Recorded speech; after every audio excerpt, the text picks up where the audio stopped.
Fala, fiel, beleza? Bem-vindos mais uma vez ao canal Analista Corintiano. Meu nome é Rafael Araújo, sou analista de desempenho e o mais importante, corintiano.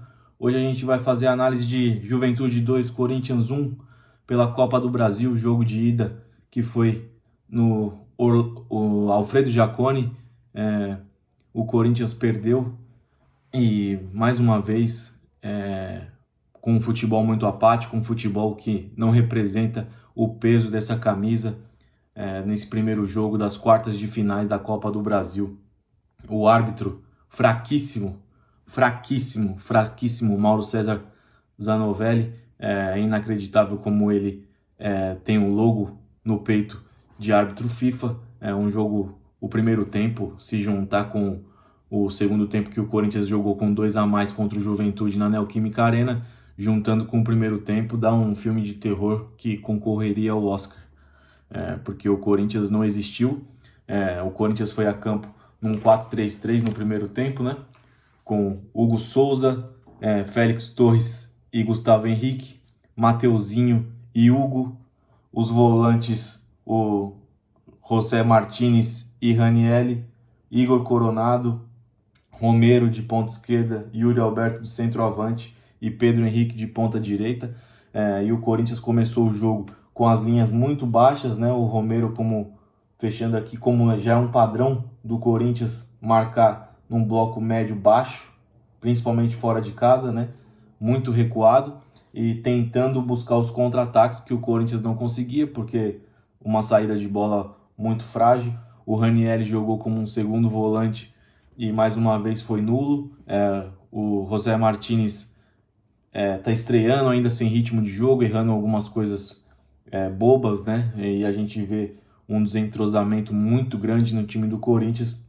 E o Ranielli, como o primeiro volante, já é frágil na posição dele, né, de marcação, como segundo volante para tentar criar alguma coisa, puxar um contra-ataque, mais frágil ainda. E o Pedro Henrique, limitadíssimo, né? Limitadíssimo. A gente perdeu, saiu o Gustavo Mosquito, que era um jogador que baixava a cabeça e tentava fazer tudo sozinho, e ganhou outro, né? Um outro desespero, o Pedro Henrique, que matou um contra-ataque nas poucas bolas que o Coronado conseguiu acionar ele no contra-ataque. Se ele levanta a cabeça, tinha Yuri Alberto e Romero livres para fazer o gol. E uma das poucas coisas boas que o Corinthians conseguiu fazer foi essa bola que o Coronado enfiou para ele, e ele baixou a cabeça e fez tudo sozinho. E o Corinthians, como eu disse, um primeiro tempo pobre. Não tem muito o que dizer sobre essa atuação do Corinthians, principalmente no primeiro tempo, com esse 4-3-3 que o Corinthians não sabe jogar. O Ramon tentou mudar o time, adaptar com o que ele estava nas mãos, né? Um time meio misto, reserva, pensando no Campeonato Brasileiro, que é o nosso objetivo.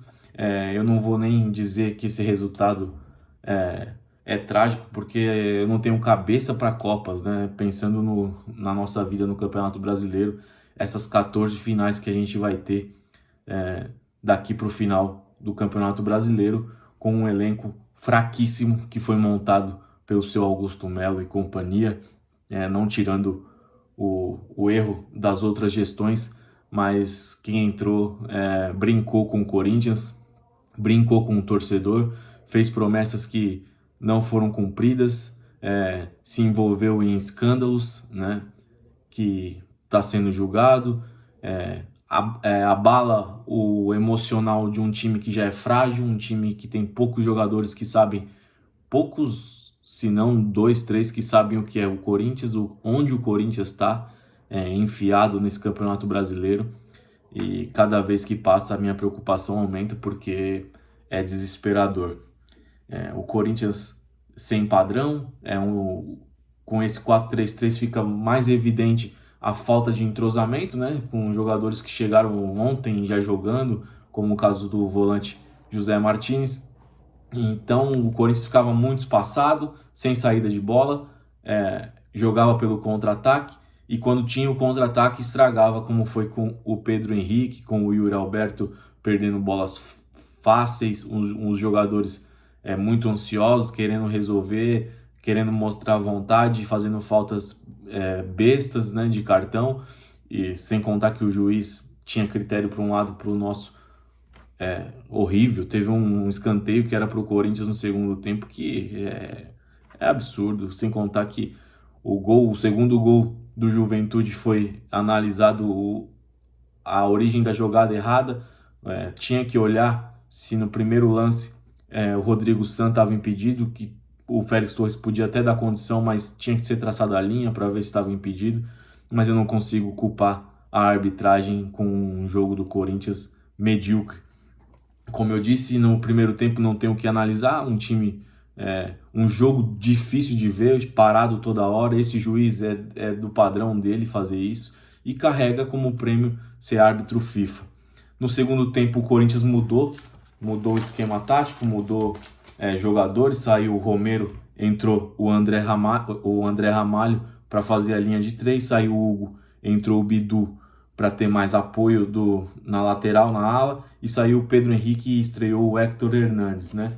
Aí o Corinthians sai do 4-3-3 e vai para um 3-4-1-2, né? Com dois volantes, continua com o Ranieri e o José Martínez, fez a linha de 3 com Félix Torres, Ramalho e Gustavo Henrique, e ficou com os alas Mateuzinho e Bidu, com os dois volantes. O Corinthians melhorou um pouco quando mudou a formação, mudou para os 3 zagueiros, que já está habituado. O time fica mais compacto, então tem mais chances de ter a bola. Desperdiçou muitos cruzamentos ali. O Héctor Hernández, ele não teve oportunidade, né? Mas ele já mostra que ter mais a cara de um centroavante, o jeito de um centroavante de conseguir tocar a bola, fazer a parede, tocar e correr para a área, se posicionar, mas é muito pouco ainda para analisar. Como eu disse na análise do jogo passado, eu não consigo ter esperanças em jogadores que chegam e vão salvar o Corinthians, né? Isso não existe. Isso não é planejamento. A gente está em agosto, está na zona de rebaixamento, e é muito triste a nossa situação. Domingo a gente tem uma final. O gol do Gustavo Henrique dá um alívio, né, para tentar essa reviravolta no jogo de volta na Neoquímica Arena, mas essa não é a nossa prioridade. A gente tem que ser realista, a gente tem que falar a verdade para o torcedor, assim como eu sou torcedor. O Corinthians precisa de um milagre, precisa de entrega, precisa de jogar uma final todo jogo. Tem que entender que é uma final todo jogo. Então, de 14 jogos, a gente precisa de 7 vitórias e que tudo dê certo. Hoje eu não vou dar notas, eu vou pontuar algumas coisas. O Hugo salvou o Corinthians de uma derrota maior, sim, principalmente no primeiro tempo, que ele fez 2 grandes defesas aos 30 e aos 31 minutos ali seguidas, mas ele, talvez pela gana dele de resolver, né, ele tem muito essa explosão de sair do gol, ele titubeou ali no primeiro gol, junto com o André Ramalho, hesitaram e o gol foi uma falha deles, assim como o Hugo também saiu mal no último jogo e a gente tomou o gol. Mas o Hugo é o menor dos problemas do Corinthians, é um excelente goleiro que entendeu o que é o Corinthians, né? E o Corinthians precisa de milagres, né? De milagres, e que a fiel torcida carregue o timão no domingo contra o Flamengo, no aniversário do nosso clube, que a gente tenha uma alegria em meio a tantas tristezas dentro e fora de campo do nosso time. Hoje eu vou me privar de dar notas individuais para esse time.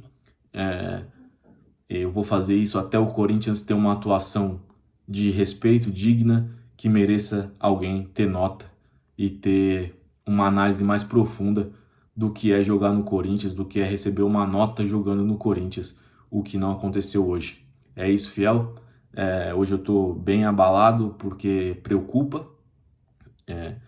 Tô na luta aí pra gente chegar aos 1000 inscritos. Peço a sua ajuda, compartilhe com seus amigos, deixe seu comentário e se inscreva aí, continue seguindo e acompanhando o meu trabalho, o analista corintiano aqui no YouTube. Tamo junto, vai Corinthians, a esperança é a última que morre e eu sou coringão até o último minuto, até enquanto o Corinthians existir, vai existir para sempre. Eu tenho certeza disso. Pode passar pessoas, presidentes, mas a Fiel e o Corinthians, esse escudo aqui, vai estar sempre vivo. E não importa quem passe e quem surge a imagem do Corinthians. Tamo junto e vai Corinthians.